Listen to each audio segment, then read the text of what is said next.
Hello प्यारे दोस्तों, स्वागत है आप सभी का आपके अपने प्यारे से यूट्यूब चैनल स्पाई स्टडी पर। सो माय डियर स्टूडेंट, आज हम जैसे प्यारे रसगुल्लो आप देख रहे होंगे 12th क्लास का जो फिजिक्स के इम्पोर्टेंट क्वेश्चन है उसी को मैं लेकर आया हूँ। अर्थात जो न्यूमेरिकल है और थोड़ी सी थ्योरी भी मिलेगी आपको देखने को जो मोस्ट इम्पोर्टेंट है। और थ्योरी किस प्रकार से मोड़ तोड़ कर एग्ज़ाम में पूछी जाती है उसको मैं बताऊंगा। इस वीडियो में बहुत कुछ कवर होने वाला है मेरे प्यारे रसगुल्लो, तो लास्ट तक इस वीडियो में बने रहें। तो चलिए, स्वागत है आप सभी का आपके अपने छोटे छोटे क्वेश्चनों में। इन क्वेश्चनों को देखते हैं और अपनी वीडियो को सक्सेस बनाते हैं। तो चलिए क्वेश्चन को देख लेते हैं। इसमें पहला ही क्वेश्चन है हमारा, यदि दो आवेशित कणों के बीच की दूरी को दोगुना कर दी जाए तो उनके बीच लगने वाले बलों का क्या प्रभाव पड़ेगा। तो समझ में आ गया, क्वेश्चन बहुत ईजी है। भाई, दो आवेश हैं, उनके बीच की दूरी को दोगुना कर दे, यानी कि कोई दो आवेश हैं कुछ दूरी पर है। चाहो तो एक डायग्राम बना सकते हो। भाई मान ले तो दो पॉइंट हैं ए और बी, इस पर Q1 आवेश है, इस पर Q2 आवेश है। इन दोनों के बीच की दूरी R है। अब ये कह रहा है ये जो दूरी है इसको दुगना कर दे। इसका मतलब जो आवेश हैं पहले और दूसरे, उन पर कोई प्रभाव नहीं पड़ा है, केवल उसने दूरी करी है। अर्थात ये दोनों आवेश क्या कर दिए, एक दूसरे को दूर कर दिए। तो इसका तो उनके बीच लगने वाले बल्ब का क्या प्रभाव पड़ेगा। तो बहुत ईजी है, आप सभी को पता है कूलॉम के नियम से एक फॉर्मूला पता है क्या। भाई F बराबर होता है 1/4 पाई E0 इंटू Q1 गुणा Q2 बट्टे क्या होता है आर स्क्वायर। इसका मतलब ये तो सब नियतांक रहेंगे क्योंकि उनने केवल क्या बदले, दूरी दुगनी करी है। इसका मतलब इस पर कोई फर्क नहीं पड़ता और ये अब तो अपना भी फिक्स होता ही है। तो इसका मतलब F समानुपाती क्या होगा, 1/r² होगा। अब इसमें इसने क्या करा है, R को दुगना करा है, यानी कि R की वैल्यू रखना चाहूँ तो F समानुपाती 1/r के स्थान पर कितना रखूँगा, दो। घात दो है तो दो रहेगी। दो का मतलब है F समानुपाती दो का मतलब दो का वर्ग कितना होता है, चार। तो आपने देखा जो पहले बल था और अब बल है कितना हो जाएगा, 1/4 हो जाएगा। यानी कि पहले जो भी बल था अब उसका ये कितना हो जाएगा, 1/4 हो जाएगा। तो आप लिख सकते हैं यहाँ अतः अतः यह बल 1/4 हो जाएगा और यही इसका पहले क्वेश्चन का आंसर होगा। तो देखो कितना इजी था, केवल लैंग्वेज इसकी डरा रही थी। तो चलिए अब नेक्स्ट क्वेश्चन देख लेते हैं जो बहुत ही इजी है। अगला क्वेश्चन है, ये कह रहा एक गौसियन पृष्ठ के अंदर 3Q-2Q Q तथा 2Q आवेश रखें। यानी कि चार चार पांच आवेश हैं। यानी कि पहला आवेश है 3Q का, एक है -2Q का, एक है Q का, एक है +2Q का। तो 1 2 3 4 आवेश क्या रखें, गौसीय पृष्ठ के अंदर रखें। तो अगर आप पृष्ठ से कुल विद्युत फ्लक्स कितना होगा। तो बहुत ईजी क्वेश्चन है, पिछले साल भी देखने को मिला है एग्जाम में और इस साल भी मेरे प्यारे बच्चों देखने को मिलेगा। तो तैयार हो जाइए इस न्यूमेरिकल को करने के लिए। तो आपको करना क्या है, बहुत इजी है। देखिए इसमें जो आपका पहले डेल्टा क्यू निकाल लें। डेल्टा क्यू का मतलब है जितने आवेश हैं टोटल ऐड कर लो। तो पहला आवेश है 3Q, दूसरा आवेश क्या है माइनस का Q, तो माइनस का 2Q है तो माइनस का Q। तीसरा आवेश हमारा Q, चौथा आवेश क्या है 2Q। तो हमने क्या करा, सारे आवेश जोड़ लिए। अब आप देख रहे होंगे, देखिए प्लस माइनस क्या होते हैं, माइनस, अर्थात 3Q माइनस के 2Q plus Q plus 2Q। तो मैंने और आवेश सारे ऐसे ही रख लिए। -2 के आवेश कहाँ से, यहाँ से जो माइनस का 2Q है, तो ये रखा प्लस का Q।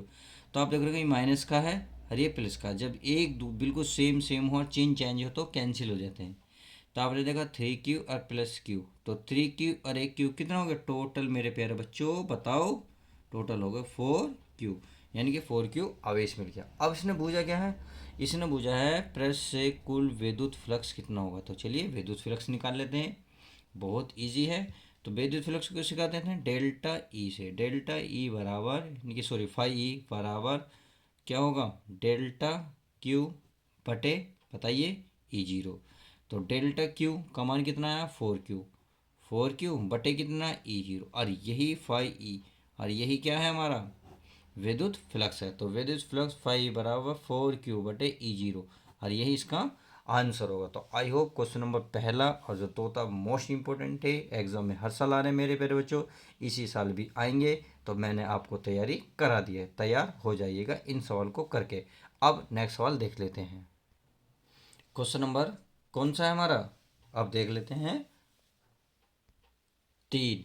ये कह रहा है किसी समविभव पृष्ठ के दो बिंदुओं के बीच 800 माइक्रोकूलम आवेश को गति करने में कितना कार्य करना होगा। बहुत इजी क्वेश्चन है। इसकी देखिए, आपको ये डरेंगे सर 800 माइक्रोकूलम और क्या क्या दे रखा है इसमें, तो कुछ दे नहीं रखा। 800 माइक्रोकूलम, प्यारे बच्चों, मेरे प्यारे से स्माइल करते हुए बच्चों, आपकी स्माइल जानी नहीं चाहिए। इजी क्वेश्चन है। देखिए ये कहना है भाई किसी समय पृष्ठ के दो बिंदुओं के बीच क्या है, 800 माइक्रोकूलम का एक आवेश है। जब इसको आवेश मतलब गति दे देंगे तो कितना कार्य करना होगा। तो बहुत प्यारा क्वेश्चन है, केवल इसकी हिंदी ही लिखनी है। आपको पता है जब देखिए समविभव पृष्ठ में जो आवेश एक बिंदु से दूसरे बिंदु तक जाता है तो क्या होता है, कार्य शून्य होता है।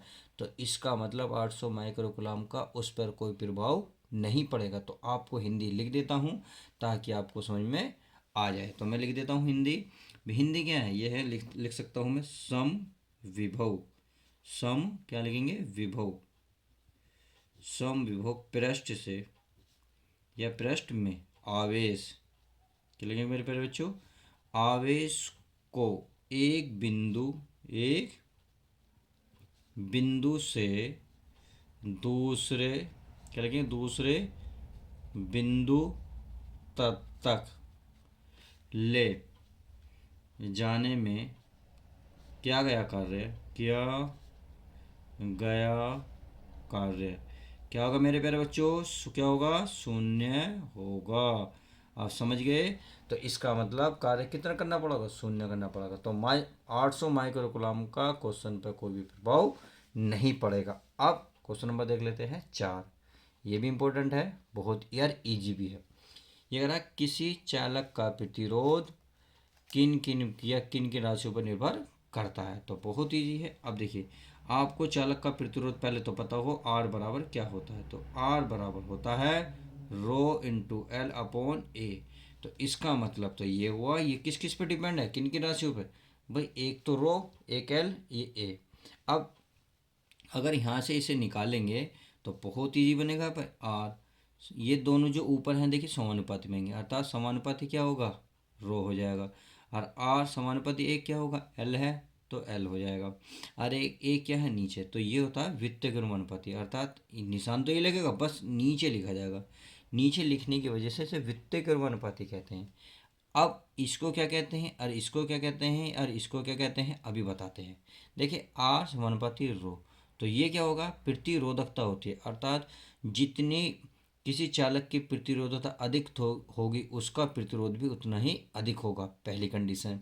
दूसरी कंडीशन है एल, ये वाला जिसके बराबर है तो बराबर लिखिए। एल है लंबाई, यानी कि यदि किसी चालक तार को लंबा खींचें या लंबा खींचेंगे, जितना लंबाई बढ़ेगा उसका प्रतिरोध भी उतना ही बढ़ेगा। देखिए और अगला है 1/a। ए होता है क्षेत्रफल, यानी कि चालक की लंबाई चौड़ाई, उस लंबाई चौड़ाई जितनी बढ़ेगी उसका प्रतिरोध कम होगा। तो अब पता कैसे करें, याद करने की ट्रिक क्या है, देखिए जो चीज़ बराबर होती है तो बराबर ही, यदि ये बढ़ेगा तो ये भी बढ़ेगा, अगर ये कम होगा तो ये भी कम। इसी प्रकार एल है, यदि एल बढ़ेगा यानी कि चालक की लंबाई बढ़ेगी तो प्रतिरोध भी बढ़ेगा, चालक की लंबाई घटेगी तो चालक का प्रतिरोध भी घटेगा। समझ में आ गई। अब जो नीचे है, तो नीचे है मतलब इससे उल्टा है तो उल्टा ही होगा, यदि ये बढ़ेगा तो ये घटेगा, अगर ये घटेगा तो ये बढ़ेगा। तो समझ में आ गया, इस आसान है याद करने का ट्रिक। अब इनको मैं लिख भी देता हूँ। देखिए क्या है, ये है प्रतिरोधकता, क्या है मेरे प्यारे बच्चों, प्रतिरोधकता। तो प्रतिरोधकता क्या होगी, प्रतिरोधक के समानुपाती हो गया। समझ में आ गया। एल क्या है, लंबाई किसकी, चालक की, तो यहाँ लिख सकता हूँ मैं चालक की लंबाई, तो ये लिख दिया। आगे क्या है, क्षेत्रफल, तो क्षेत्रफल क्या है, तो किसका, चालक का है, तो लिख सकते हो चालक का क्षेत्रफल, तो ये लिख दिया मैंने क्षेत्रफल। और यही इसका हुआ आंसर। तो कितना इजी था, बस हिंदी थी। अगर आपको फॉर्मूला याद था और मैंने फॉर्मूला याद हो तो ट्रिक भी बता दिए, जो चीज़ ऊपर होगी वो सब कुछ बराबर होंगे। आप हिंदी चाहो तो ऐसे भी लिख सकते हो कि किसी चालक का प्रतिरोध प्रतिरोधकता के समानुपाती होगा, नंबर 1 करके लिखेंगे। अब नंबर 2 में क्या लिखेंगे, किसी चालक की लंबाई प्रतिरोध के समानुपाती होती है। नंबर 3 लिखेंगे कि किसी चालक का जो क्षेत्रफल होता है उसके वित्तीय के अनुपाती होता है। बस आंसर आपका हो जाएगा। अब चलिए देख लेते हैं नेक्स्ट क्वेश्चन। अब है पांचवा क्वेश्चन। पांचवा क्वेश्चन क्या कर रहा है, बहुत ईजी है। देखिए यार 50 ओम प्रतिरोध के एक धात्विक तार को खींचकर उसकी लंबाई 2 गुनी कर दी। लंबाई कितनी करी मेरे प्यारे बच्चों, 2 गुनी कर दी जाती है तो नया प्रतिरोध क्या होगा। बहुत ईजी क्वेश्चन। इससे ईजी क्वेश्चन तो लगभग मैं मानता हूँ किसी भी न्यूमेरिकल में नहीं होगा। तो आइए करा भाई, पहले कुछ प्रतिरोध था, अब उसने लंबाई क्या करती है, दुगनी, तो नया प्रतिरोध, इसका मतलब आर डैश। बुझ रहा, आर क्या फॉर्मूला था, R N square into R, यही इसका फॉर्मूला होता है। बस आर डैश बूझ रहा, एन की वैल्यू है 2 गुनी, कितनी करी, कितनी, जितनी गुनी कहेगा 2 गुनी, 3 गुनी, 4 गुनी, उसकी वैल्यू आप यहाँ रखेंगे। फिलहाल 2 कही है तो 2 रखेंगे, घात कितनी है तो 2 इंटू आर है प्रतिरोध, यानी कि पहला वाला प्रतिरोध कितना है 50, तो क्या रखेंगे मेरे पर बच्चों 50। तो बस अब देखिए आर डैश बराबर 2 का वर्ग कितना होगा 4 इंटू 50। अब 4 की 5 में गुणा करें, 4 पंजे कितने होते हैं मेरे प्यारे बच्चों 20, एक जीरो बची जीरो, या 50 चौक कितने होते हैं 200 ओम। और यही इसने पूछा है कि नया प्रतिरोध क्या होगा, तो कितना होगा 200 ओम होगा। तो क्वेश्चन नंबर 5 समझ में आया। अब क्वेश्चन नंबर देखते हैं 6। क्वेश्चन 6 है हमारा कि किसी सेल का आंतरिक प्रतिरोध किन बातों या किन कारकों पर निर्भर करता है। तो मोस्ट इंपॉर्टेंट है, देखिए डाइवेशन ही है, इससे डाइवेशन फिर निकल के फॉर्मूला आता है। देखिए आपको पता होना चाहिए आंतरिक प्रतिरोध किस किस बातों पर निर्भर करता है, यह है प्लेटों के बीच की दूरी पर तथा विद्युत अपघटन की सांद्रता। अब प्लेटों के बीच की दूरी पर किस प्रकार के, प्लेटों के बीच की दूरी बढ़ाने पर आंतरिक प्रतिरोध बढ़ जाता है। यानी कि यदि प्लेटों के बीच की दूरी अंदर वाली, यानी कि आंतरिक का मतलब अंदर वाली, यदि अंदर वाली का प्रतिरोध आप बीच की दूरी बढ़ाएंगे तो उसका प्रतिरोध भी बढ़ जाएगा। जैसे कि क्वेश्चन नंबर हमने 5 या 4 में अभी देखा था कि जो प्लेट के बीच की दूरी थी आर, बढ़ाने पर क्या प्रतिरोध बढ़ा था, प्रतिरोध बढ़ रहा था। अगला सेकंड पॉइंट है इसका विद्युत अपघटन की सांद्रता।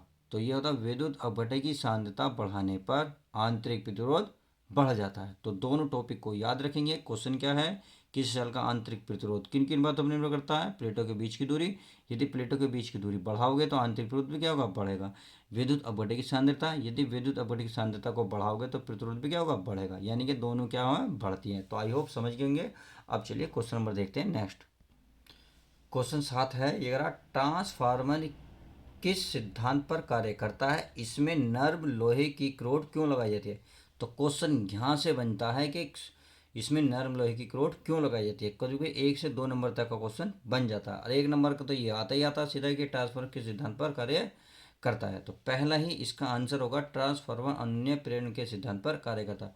तो ये लाइन इंपॉर्टेंट है, इसको याद रखिएगा कि ट्रांसफार्मर अनन्य प्रेरण के सिद्धांत पर कार्य करता है। पहला काम हो गया। अब इसमें हमारा इसमें नर्म लोहे की क्रोड क्यों लगाई थी, तो इसका आंसर होगा इसमें नर्म लोहे की क्रोड का प्रयोग इसलिए करते हैं क्योंकि ये चुंबकत्व को जल धारण करने की क्षमता रखते हैं तथा या इसमें ऊष्मा क्षय कम होती है, यानी कि ऊष्मा का जो जो नुकसान होता है वो बहुत कम होता है। तो आई होप आप समझ गए होंगे कि क्वेश्चन कितना इंपॉर्टेंट है। बहुत इजी था। आप चलिए मिलते हैं किसी और मज़ेदार यूनिक टॉपिक के साथ।